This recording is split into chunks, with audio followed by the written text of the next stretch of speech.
ozwaka nkembo na makambo nyonso lolenge olingi ye ozwaka nkembo yaya. Ozwaka nkembo na makambo nyonso lolenge olingi ye ozwaka nkembo yaya. Na libota na ngai yo ozwaka nkembo na makambo nyonso lolenge olingi ye ozwaka nkembo yaya. Na mwasi na ngai yo ozwaka nkembo na makambo nyonso lolenge olingi ye ozwaka nkembo yaya. Na mosala yo pesi ye ozwaka nkembo na makambo nyonso lolenge olingi ye ozwaka nkembo yaya. Na bana yo pesi ye ozwaka nkembo na makambo nyonso lolenge olingi ye ozwaka nkembo yaya. Ozwaka nkembo na makambo nyonso lolenge olingi ye ozwaka nkembo yaya. Papa na lola ye ozwaka nkembo na makambo nyonso lolenge olingi ye ozwaka nkembo yaya. Na basantu nyonso ye ozwaka nkembo na makambo nyonso lolenge olingi ye ozwaka nkembo yaya. Na basali na yo ye ozwaka nkembo na makambo nyonso lolenge olingi ye ozwaka nkembo yaya. Pona RDC papa ozwaka nkembo na makambo nyonso lolenge olingi ye ozwaka nkembo yaya. Mes bien-aimés dans le Seigneur, je vous salue au nom de Jésus-Christ de Nazareth, notre Seigneur et Sauveur. Je viens encore devant vous devant vos téléphones pour vous donner encore un message de la part du Seigneur. Aujourd'hui, le message s'adresse aux serviteurs de Dieu, aux pasteurs. J'ai eu ce message, je crois, ça va faire peut-être une semaine, mais je pris mon temps parce que je continue à prier, j'ai prié, je demandais la confirmation à Dieu et Dieu m'a confirmé. Mais je voulais quand même me préparer pour me présenter devant vous parce que je vais quand même parler aux hommes de Dieu, des serviteurs de l'Éternel. Je ne viens pas parler aux faux serviteurs. Donc quand je dis les faux serviteurs, donc c'est-à-dire, je ne me présente pas pour parler à ceux qui se cachent derrière le nom de Jésus-Christ de Nazareth, qui ont commencé déjà avec la mauvaise racine. Mais je viens parler aux serviteurs qui ont commencé avec la bonne racine, donc avec Jésus-Christ de Nazareth, le oint, qui ont été oints dès le ventre de leur mère, comme Jérémie, qui ont été oints que Dieu avait déjà consacrés dès le ventre de leur mère. C'est à ceux-là que je viens parler. Voilà pourquoi je me présente devant vous, votre humble serviteur, le serviteur de l'Éternel, le serviteur du Dieu vivant, les serviteurs du Tout-Puissant, de Jésus-Christ de Nazareth, l'esclave de Dieu, l'instrument du Tout-Puissant, le Dieu d'Abraham, le Dieu d'Isaac, le Dieu d'Israël.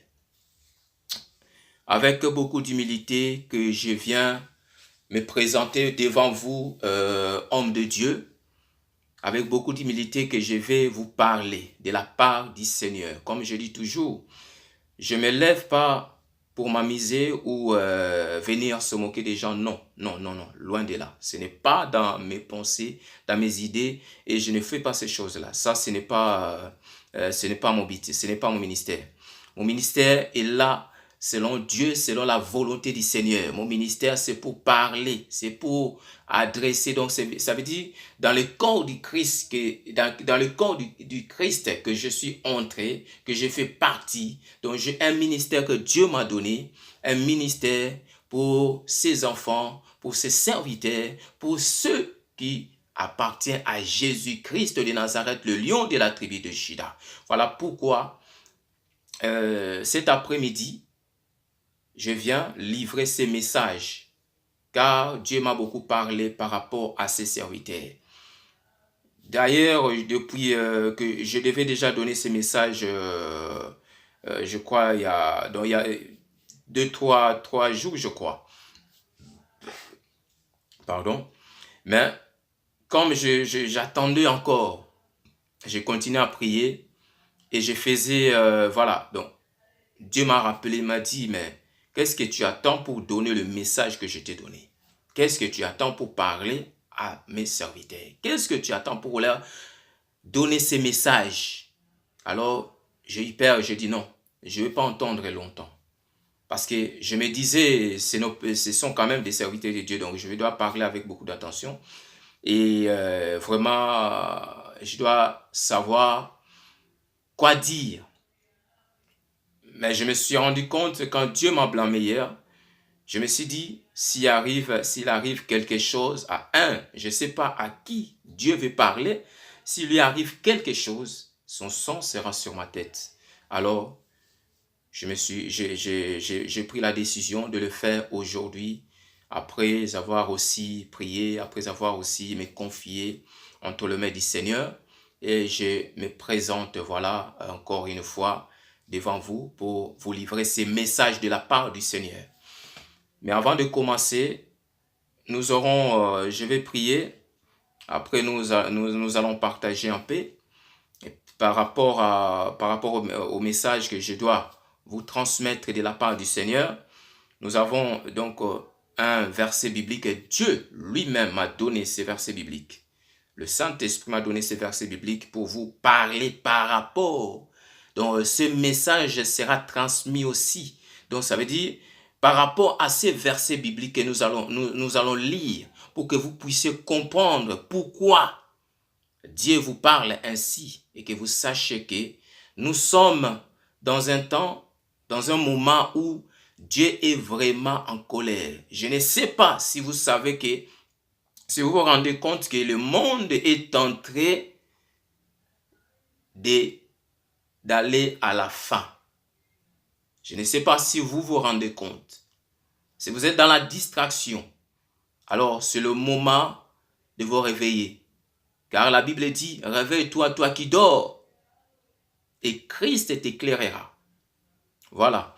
Donc nous allons, sans plus tarder, avant de commencer, je vous invite à prier avec moi pour écouter la parole, la parole que Dieu nous adresse cet après-midi. Après, nous parlerons aussi par rapport au message par le nom de Jésus-Christ.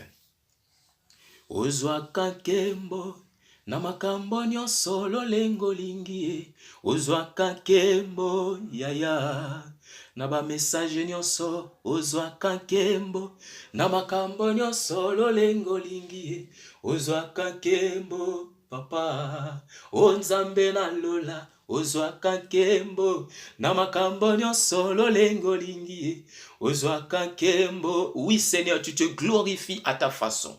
Car tu es Dieu au-dessus de tous les dieux. Nul est comme toi, Seigneur. Voilà pourquoi cet après-midi, Seigneur, je me présente encore devant toi, ton serviteur, papa, ton humble serviteur, Père mon Dieu, mon roi, ton esclave, Père de gloire. C'est lui l'instrument que tu as choisi, Père. Oh Seigneur, que tu as choisi pour envoyer, pour aller dire, ainsi dit l'Éternel. Père, avec papa, mon Dieu, mon roi, beaucoup d'humilité que je me présente devant toi pour te confier ce moment, Seigneur, et que ce moment ne soit pas un moment selon la chair, selon les pensées de l'homme, selon les désirs de la chair, mais que ça soit selon le Saint-Esprit, ton esprit de vérité, de puissance, de fait, le consolateur, le révélateur. Voilà pourquoi, Seigneur, je demande que ta présence nous remplit. Touche, Seigneur mon Dieu, mon roi, ces messages et que ça puisse aller droit au cœur, que ça puisse aller le parler, Seigneur de gloire, que celui, papa, mon Dieu, mon roi, lequel que tu veux parler, que la parole, Seigneur mon Dieu, mon roi, arrive jusqu'à ses oreilles et qu'il puisse entendre, ainsi dit l'Éternel. Que ta main puissante le bénisse et que tous les esprits se taisent et qu'ainsi dit l'Éternel soit rétendu, soit entendu au nom de Jésus-Christ de Nazareth, le lion de la tribu de Juda, que j'ai ainsi prié. Amen. Voilà mes bien-aimés, serviteurs de Dieu, Je ne sais pas quel titre que Dieu vous a donné, qu'il vous avait donné. Je ne sais pas quel titre que tu avais auprès de Dieu. Parce que quand je dis que tu avais, parce que ce message s'adresse à toi l'homme de Dieu, qui est sorti de la présence de Dieu, qui a oublié les seigneurs, qui a abandonné les ministères, qui a abandonné les chemins que Dieu avait tracés pour toi, qui a abandonné les âmes. Sache que derrière le ministère, il y a des âmes, il y a des âmes, il y a des âmes. Quand Dieu donne un ministère, il donne aussi des âmes. Donc ça veut dire, il y a des âmes qui doivent écouter des paroles qui sortira de ce ministère. Le ministère que Dieu t'a donné. Parce que quand on dit un ministère, il y a le ministère pastoral, ministère prophétique. Donc, je ne sais pas quel ministère que tu as. Tu fais partie de quel ministère? Nous formons tous le corps du Christ. Mais dans le corps du Christ, nous avons des dons. Nous avons des ministères. Selon l'appel que nous avons reçu de la part de Dieu. Selon l'appel que tu avais reçu de la part de Dieu. Voilà pourquoi cet après-midi, je viens te parler de la part du Seigneur. Parce que l'Éternel, le Dieu d'Abraham, le Dieu d'Isaac, le Dieu de Jacob, est vraiment en colère contre les serviteurs. Les serviteurs qui ont abandonné les seigneurs. Voilà. Donc, pour continuer notre partage, je vous invite à lire Jérémie chapitre 23 à partir du premier verset. Jérémie chapitre 23 à partir du premier verset. La Bible dit: malheur aux pasteurs qui détruisent et dispersent le troupeau de mon pâturage, dit l'Éternel. C'est pourquoi, ainsi parle l'Éternel, le Dieu d'Israël, sur le pasteur qui pèse mon peuple. Vous avez dispersé mes brebis, vous les avez chassées, vous n'en avez pas pris soin. Voici, je vous châtierai à cause de la méchanceté de vos actions, dit l'Éternel. Alléluia, ô Seigneur. Je ne sais pas vous, mais moi quand je reçois la parole de Dieu, j'ai la chair de poule. La chair de poule, pourquoi? Parce que, mon frère, si tu n'as pas la crainte de Dieu, alors je me demande qu'est-ce que tu as fait. Alors quel pacte que tu as fait avec le diable? Quel pacte que tu as fait avec le monde des ténèbres? Quelle alliance que tu as fait pour que celui que Dieu avait choisi dès le ventre de sa mère, que Dieu avait consacré pasteur, Dieu avait consacré prophète des nations. Je ne sais pas quel était ton ministère devant le Seigneur. Le ministère que tu avais reçu. Le ministère que tu avais reçu auprès de Dieu. Quand tu étais sorti du ventre de ta mère. Oui. Il y a beaucoup de gens quand ils sortent. Les parents savent déjà pourquoi. Parce que des fois Dieu les révèle déjà. Il les révèle à un autre homme de Dieu. Que celui-là sera un pasteur. Il sera prophète. Il y a d'autres gens, Dieu le cache. Ça veut dire, Dieu le consacre dès le ventre de sa mère, mais il le sort, Dieu aveugle tout le monde. Donc, personne ne sait qui il sera. Donc, des fois, lui-même, il ne sait pas. Il n'a jamais entendu parler de Dieu, mais il est déjà consacré comme prophète, comme pasteur. Pourquoi? Parce que des fois, Dieu le cache. Pourquoi? Des fois, par rapport à la famille, par rapport dans quelle famille que Dieu permet que tu puisses sortir. Parce que des fois, quand on vient dans le monde, sur une famille, ça peut être aussi pour leur délivrance, pour les libérer, pour briser quelque chose, un lien qui condamne cette famille. Donc, c'est lui que Dieu choisit, quand Dieu le consacre, il brise, donc il coupe. Donc, des fois, Dieu le cache. Il les cache, il va les révéler après. Alors, je viens te parler, homme de Dieu. Je ne sais pas. Aujourd'hui, tu continues toujours à exercer ce ministère. Mais sur quel mandat? Sur quel mandat? Parce que on t'appelle serviteur de Dieu. Je ne sais pas quel nom, pasteur, prophète, diacre. Je ne sais pas quel nom que tu t'es donné dans cette assemblée. Quel nom que tu t'es donné? Tu as oublié le Seigneur, tu as oublié celui qui t'avait consacré. Tu as oublié d'où tu viens. Écoute bien les termes que Dieu m'a donnés pour ce message. Pasteur, donc, point d'interrogation, pasteur ou prophète, je ne sais pas qui tu es, souviens-toi d'où tu viens. Dieu dit, souviens-toi d'où tu viens. D'où tu viens.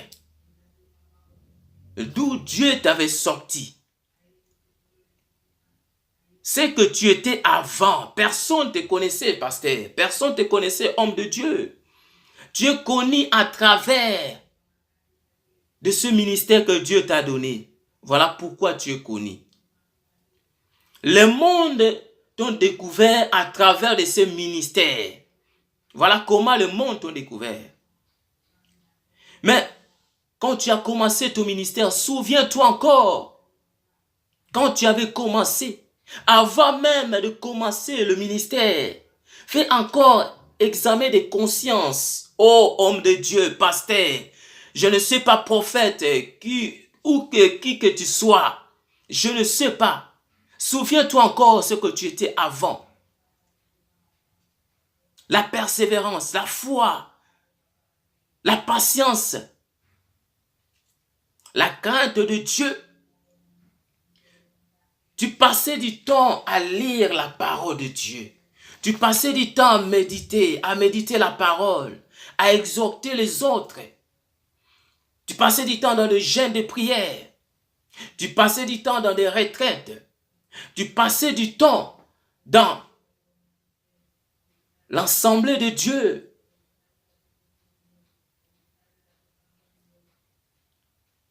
Souviens-toi, homme de Dieu, d'où tu viens. Souviens-toi ton ministère. Souviens-toi de ton appel. Souviens-toi de ton appel.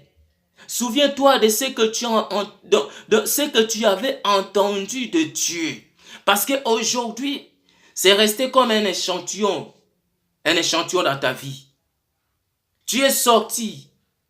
Le Seigneur n'est plus avec toi. Tu le sais bien qu'il n'est plus avec toi. Parce que tu as fait le pacte avec le monde des ténèbres.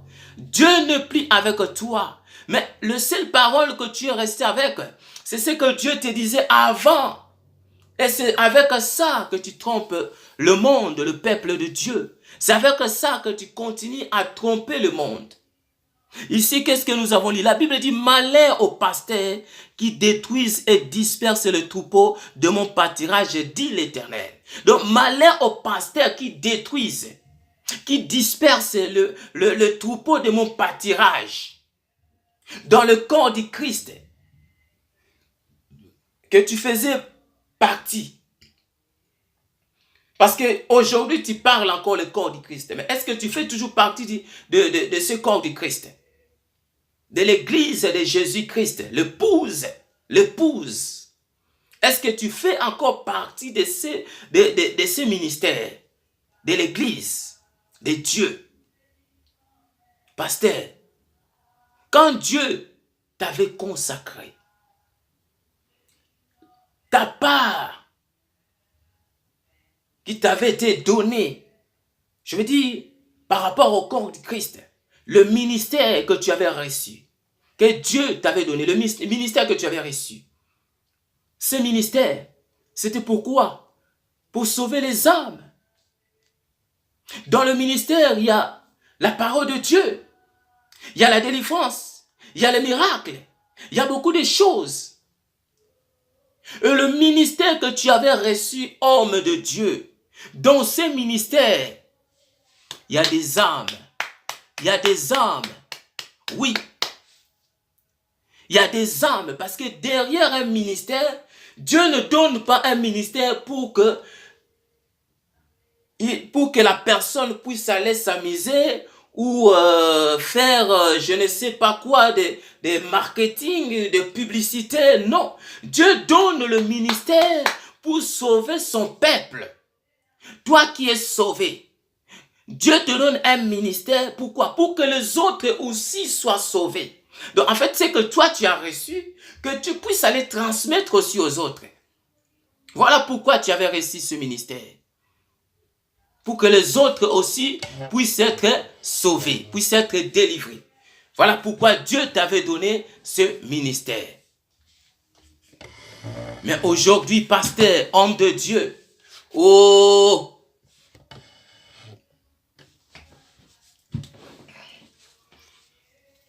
qu'est-ce que tu as fait? Qu'est-ce que tu as fait? Qu'est-ce que tu fais, homme de Dieu? Tu as oublié l'Éternel des armées.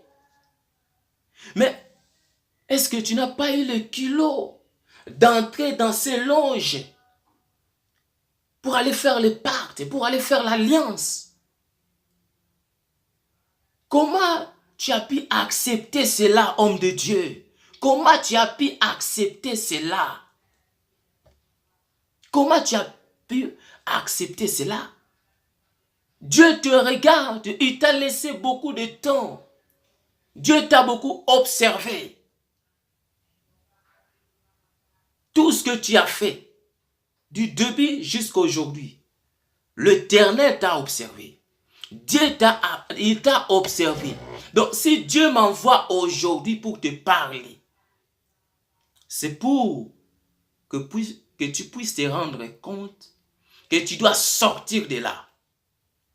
Que tu dois sortir de là. Oui. La Bible dit, donc, malheur aux pasteurs qui détruisent et dispersent les troupeaux de mon pâturage, dit l'Éternel. Verset 2, toujours dans Jérémie chapitre 3, verset 2. C'est pourquoi, ainsi parle l'Éternel Dieu d'Israël, sur le pasteur qui pèse mon troupeau. Sur le pasteur qui pèse mon peuple. Vous avez dispersé mes brebis, vous les avez chassés. Il a dit, vous avez dispersé mon brebis, vous les avez chassés. Oui, tu peux te demander, tu peux dire, mais comment moi j'ai dispersé ce brebis, comment je l'ai chassé, comment je les ai chassés? J'ai chassé personne de l'église. Mon frère, homme de Dieu, ce n'est pas que tu as chassé personne, mais par rapport à tes actions, par rapport à ce que tu fais, il y en a, Dieu les a ouverts les yeux.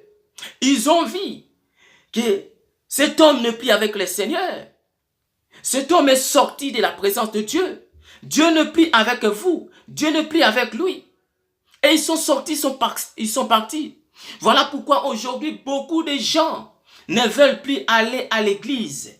Parce que les hommes de Dieu sont maintenant corrompus à cause de l'argent, à cause de la gloire, à cause d'âme. Si Dieu t'a appelé pour 50 âmes, pourquoi tu veux avoir 100? Pourquoi tu veux avoir 50? Pasteur, ce que tu cherches ne vient pas de Dieu, ça c'est la chair. C'est l'orgueil qui t'amène à faire ça, à faire cela. Parce que celui que Dieu a appelé, Dieu a choisi. Il fait le ministère selon les seigneurs, selon les Saint-Esprit, selon celui qu'il a appelé. Et il écoute seulement celui qu'il a appelé. Il écoute seulement la voix de Dieu. Mais toi, tu as accepté cette alliance parce qu'on t'a promis que l'église sera remplie. Tu auras beaucoup d'âmes, 50 000 personnes, 500 000 personnes, 10 000 personnes. Mais est-ce que ces gens-là, est-ce que tu leur donnes la vie? Ton ministère, c'était pour les sauver. Ton ministère, c'était pour leur montrer le chemin du salut. Le chemin du salut. C'était pour leur ouvrir la porte du paradis. Pour leur montrer le chemin.